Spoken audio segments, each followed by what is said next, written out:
happy today? Yes. Yes. And as long as you're happy today, it makes it a happy day. Yes. And tomorrow a happier day. Yes. I love this theme, and I really love the idea that is behind the theme. You know, I think we all, at a point in our lives, we would reflect back to 1969 when Edwin Hawkins and a bunch of singers out of the Ephesian Church of God in Christ up in Berkeley, California, decided one day that they would get together and launch on a song that they took to number 4 on the American music charts, a song that went to number 1 on the European music charts, a song of inspiration that had a major impact upon all the listeners everywhere, because it was a song that was a reflection of what someone felt at the depth of their heart about the impact of Jesus on their lives. But you know, as we listen to Edwin Hawkins, surprisingly to note that they were not the originators of the song. The song was really an 18th century hymnal. It was created by an English clergyman by the name of Philip Doddridge. And this pastor developed this song really out of the reading of the book of Acts, more specifically the 8th chapter. And in that book, it tells of the story of a eunuch who was the treasurer to Candace, the queen of Ethiopia. And this eunuch one day happened to be sitting on a chariot reading the book of Isaiah. And as he is reading the book of Isaiah, he's reading about the portion of Jesus' life when he humbled himself and prepared himself for the cross.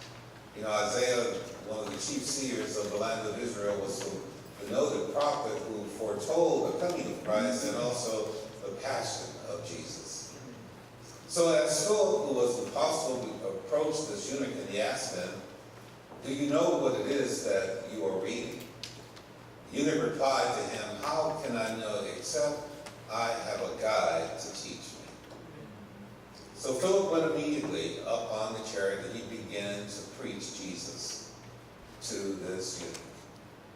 And as he preached the inspiration to this individual, they came upon a body of water. And the eunuch asked him if he would indeed baptize him. And Philip obliged. There they went down into the water. Philip baptized this individual. And as a result of his baptism, he came out of the water rejoicing, very happy in the acknowledgement of having understood now the meaning of the Christ experience in his life. Oh, happy day. When Jesus washed my sins away. He taught me how to watch and pray and live rejoicing every day. Wonderful lyrics of this song. But the intent of the song really was to be representative of the impact into the lives of those who have discovered and had an acceptance of Jesus. That was the impact of the song. That was the intent of the song at that point. But now for us, the song is really about a spiritual awakening. You know, many people in our lifetime, they write books, they create songs, they make motion pictures, they share stories, and they give testimonies, all based on the discovery of Jesus. And I'm sure the same can be said about a lot of us that are sitting here today. But today I invite you to do something a little different, and that is to try to imagine something transformational. And that is to evolve beyond the man and grow into the Christ. Let's just think how we do that, evolving beyond the man. Now, this is not to deny Jesus, nor could we ever do that because of all that he represented and all that he did. And we acknowledge that. But at the same time, our quest is to be transformed by the renewing of our own thinking, to allow our minds to receive more expanded ideas. You You see, not only do we have the man Jesus that we talk about, but we also must talk about the spiritual principle that he represents. Amen. You see, this is how we become empowered, is through the understanding of this spiritual principle. Now, as we chart his life and as we read the ancient texts, the Bible gives unto us a record of his evolution. And I'm speaking now of Jesus' evolution. You know, when he first came on the scene after his birth, and as he grew as a youngster, he's recognized as Jesus, the son of Joseph, the carpenter. And that's how he is acknowledged. And then as he evolved, he next comes alive on the scene as Jesus of Nazareth. And in this role, we read about all the great works that he's done, the teaching, the delivering, the preaching, the baptizing. And then, finally, we see how he's evolved to become Jesus, the Christ. And it's that Christ stage that we all strive to duplicate. And that's a part of our experience here today. When we come every Sunday morning to this moment, is to learn more about this concept of Christ. And how do we take this idea and incorporate it as a part of our own experience that we can demonstrate something greater that is inherent as a part of us and all that we are. We want to demonstrate this Christ idea. So once again, we go back to the ancient text and we allow that to be the place that we start on this discovery that we are seeking for ourselves. Our first stop then will be the book of John, because John then provides us with the key to this idea of transformation. And he writes it so clearly, or whomever the writer of the book of John was, they share it so clearly in the 15th chapter. And herein they give us three ideas, three that we want to kind of speak a little bit about today. The first one is this: if ye abide in me, and my words abide in you, you will ask what you will, and it shall be done unto you. That's the first key. Abide. To understand where it is that we need to focus. Secondly, if you keep my commandment, ye shall abide in my love. Second point. Now, what is this commandment that we need to keep in order to abide in his love, in order to stay there in this place of divine love?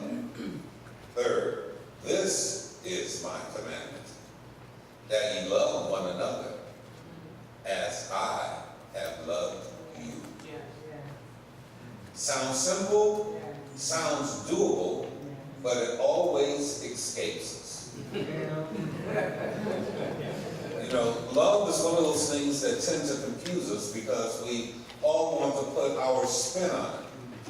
In church, we reach that point of the service where everyone is given the opportunity to go and to love each other. Or at least that's what we call it.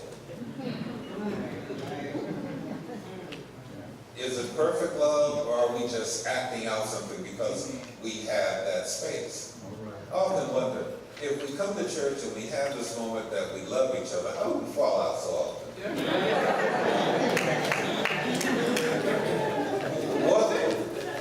What were we doing?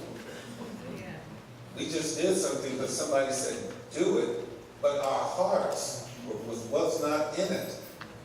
Our focus was not in it. But just pause on that for a moment. Let's go back to where we got started with that first key, this idea about abiding, because that's the part maybe that we have not spent the time, and therefore we don't really understand this love concept. Now, this idea of abiding, what is it referring to other than a place where we stay? Now, this place that we're staying, I'm not talking about a physical location as much as I'm referring to a place in consciousness. That we find a sacred space to stay. A sacred space within our minds, an idea, an acknowledgement of somewhere where we can feel ourselves at one with that which is greater than we are. Because if we can find that place where we are there in this divine presence, there's something that happens when we're truly in the divine presence. And that is that all of a sudden we become empowered. And it is our empowerment that allows us to go back to this thing about love. It allows us truly to absolutely love. But if we can just stay in that sacred space when we find it long enough, then we'll realize that in that moment, in that place, all the glory that there is there. All the presence that there is there. All the power, all the peace, and more importantly, all the God that there is there. So when we get there and we know that we're there and we consciously focus on being there, then we let down our guard so that we can be fed in that moment. And this feeding is a spiritual feeding. In other words, ideas come to us. Our intuition becomes alive. And we begin to receive messages from a voice that only we can hear. And it validates that, yes, we're at the right place, we're at the right time, and something is happening there for us because it is happening there through us. But the Master said, abide there. You know, often we are always in such a rush. We're rushing to go where? Nowhere. Because when we get there, we find out that if we had stayed maybe where we were, we'd have been empowered to ride. That's why I say, if ye abide in me, abide in this calmness, abide in this place of peace, abide in this place of reassurance, abide in this prayerful place, abide in a place where you can be one with the I am that you are. Stay there until there is nothing that is a part of you that denies that. Amen. And when there is nothing within you that denies that, it means that there is no conflict within yourself. And when there is no conflict within yourself, then yourself becomes empowered. Yes. Now, as you become empowered, then you understand what this whole love thing is all about. So what is this love that Jesus was talking about? He qualified it this way. He said, what love is there that a man would lay down his life for his friend? Now, probably we've never seen, experienced, or even come to comprehend that kind of love, and that's why maybe it's a foreign concept to us. But once again, if we go back to that place of abide, and we say, today I want to open myself up to the clear understanding of love because I want to experience this. I want to experience it because this is the divine commandment. Upon this commandment rests all the laws of the prophets. So I need to really be able to understand that and embrace it. Because when I do all of that, obviously a blessing then comes to me. So let's understand what that loving could possibly be all about. Loving this way means that everything I call you, I call myself. So that means I need to be careful what I call you. Because whatever it is, I'm saying the same thing about me. You know, when you really understand that, when you get there, you won't call people outside of who they are. And that is the greatest thing that God has made, because you know you are talking about you.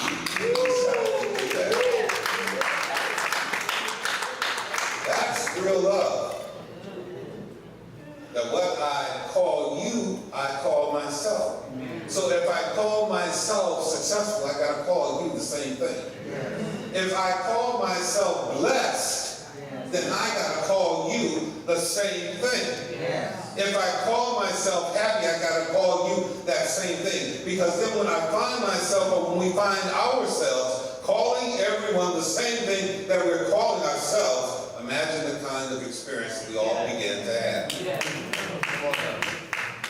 Love, that love means being able to forgive quickly and without conditions.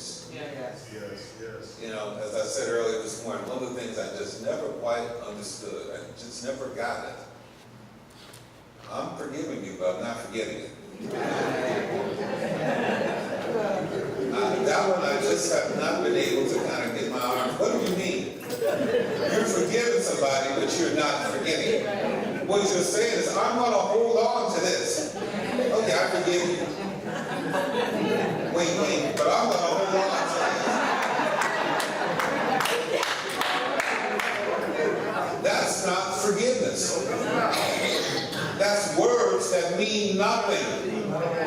That's words that we are just throwing out there that have no meaning to them whatsoever. You're going to forgive, but you're not going to forgive. This love means that I will always be willing to reach out and to help you. I see you down. I see you in a terrible situation. I'm not going to make a judgment about where you are. I'm going to help you. How often do we find ourselves doing that? How often is it that, well, if he had done this, or if she had did this, or if she had stayed away from that, or left him alone, well, she wouldn't be in that position. That's not helping someone. That's talking about someone. Amen. You'll need to understand the difference. Helping them means I'm going to reach out. Regardless of what you have done, regardless of what you have said, Yes. there is enough God in me that sees enough God in you to reach out to where you are and to pull you up. Because when I pull you up, I pull up myself as well. This love means that when you are sick, not only will I bring you a bowl of soup, but I'll speak the words of help into your experience. Yeah, I'm going to look beyond the physical. I know that needs some attention, and soup is good. I like soup. I'm sure everybody else does. Bring me a word with that soup.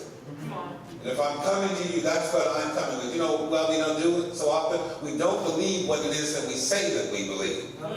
And because we don't believe it, we're not willing to say it and share it with someone in the time of need. You know, if we were just to make a quick assessment of where we are and think of how often that we come to an instance like this. And for a lot of us, we're here every single Sunday. And we hear someone standing here sharing some sort of spiritual food with us. And we absorb it, and we stand up and we clap, and we say, oh God, it was a great service. It was a wonderful time, and everything was so good.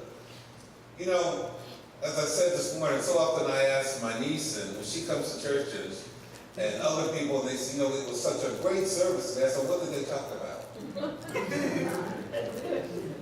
What did they say?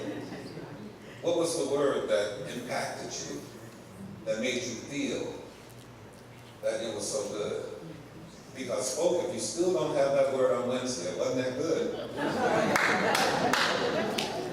If you still are unable to carry it with you through your week, to deal with whatever difficulty may come your way, it wasn't that good. You know what it was?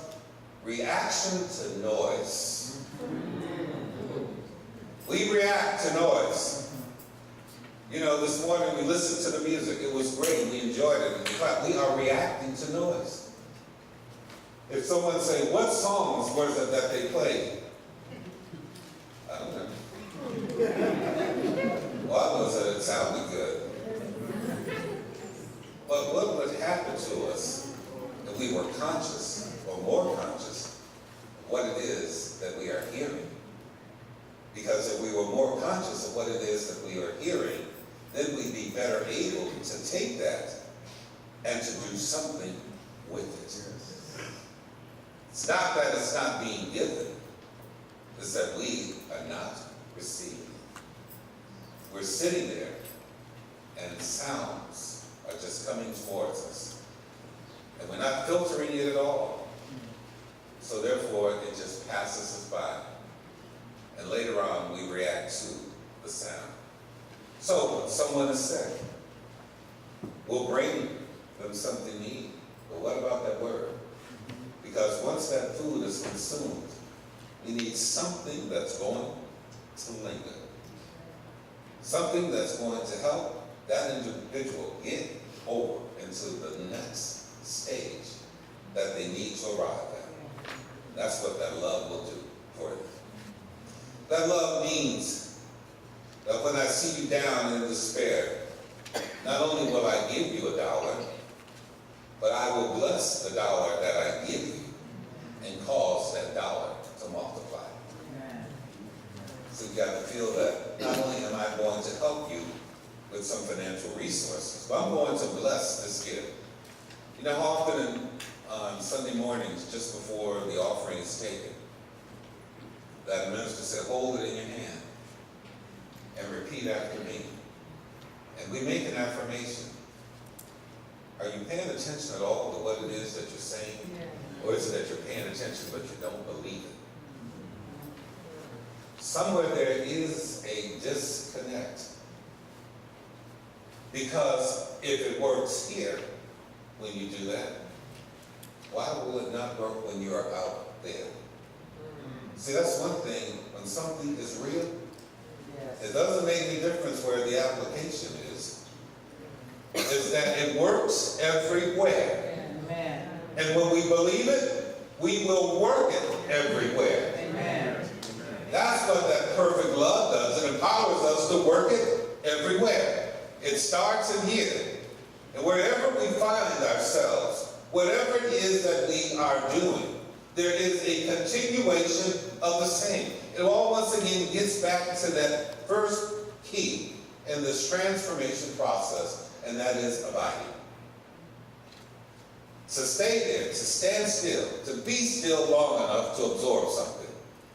And then after you absorb, now you're better able to go out and to do something with that which you've received. You've got something now. Now you are empowered to go and to use it. It's not about you being afraid. It's not about you worrying. All of that is discounted. It's all gone because you feel empowered. You know, there's one writer in Scripture that says, he that the Spirit set free is free indeed. When you are feeling this spiritual freedom, and you believe these spiritual truths, you act upon that. And when you act upon it, then you see the level of demonstration that begins to occur and change begins to happen in your circumstance. Dr. Ernest Holmes writes this in his book, The Philosophy of Jesus. He said, it was not the words that Jesus used that performed the miracles. It was his inner conviction of the power that operated on and in and through his words. It wasn't about the sound. It was about his level of conviction. Now we're duplicating, we're copying, we're acting as though. What level of conviction follows your words? You know, most often, which is so often sad, and you often see people having great conviction when they're saying things that are not representative of something good. They say it loud, they scream. But when it comes to us saying the things that we absolutely say that we believe with all of our heart, and we are fully convinced that this is real, we speak it very softly. And we don't speak it convincingly. Like we're convinced that something indeed happens. Dr. Holmes says that Jesus called this faith and belief. That there is something that operates on our belief and acts exactly like a law. And why does it act like that? Because it is a law. And it tends to bring about conditions which correspond to our faith and belief, our way of thinking. Imagine that. Saying something, just decreeing something, and understanding that that word in which you are speaking, some kind of way, will correspond with your faith and your belief and allow something to happen in your experience. You've been walking around all these years with this ability. You've been carrying this talent with you everywhere. So one must ask themselves this very simple question. When will I begin to use it? When will I begin to use it? If ye abide in me, and my word abide in you, you shall ask what you will, and it shall be done. Understand that word shall. It's a definite word. It doesn't say, well, it might be done, or maybe it'll be done, or let's hope it will be done. Shall. It shall be done. Once again, this requires the embrace of your conviction. It requires the embrace of your belief. It requires the embrace of your acceptance. It requires you knowing and understanding who, what, and where you are. Because when all of that converged in your consciousness, all of a sudden you begin to act as one with great faith and speak as one with great conviction. Because you know inherently that that is the truth of who and what you are. See, and when we know that, it truly becomes a happy day. Not just because there's a song with that title, because that absolutely becomes our reality. That not only is today happy, but because I understand these spiritual tools, I know that I'm empowered for my tomorrow, likewise, to be the same. In all the days to follow, that there will be a continuation of what it is that I'm experiencing now, because the same faith that's employed today will likewise be the same or even greater on tomorrow. So one thing that happens when we begin to expand our level of demonstration, and that is our faith then begins to grow. It explodes. It blows up. We feel more and more and more empowered. And we understand more clearly and without doubt when we say that right where I am, God is, well, that is in fact the truth. And if I'm standing in the midst of the divine will, if I'm standing in that divine presence, if I'm being empowered by all that there is, what more do I need? We have to ask ourselves that. Tomorrow, we'll greet a new day and we'll be confronted with new opportunities to demonstrate our own spiritual supremacy.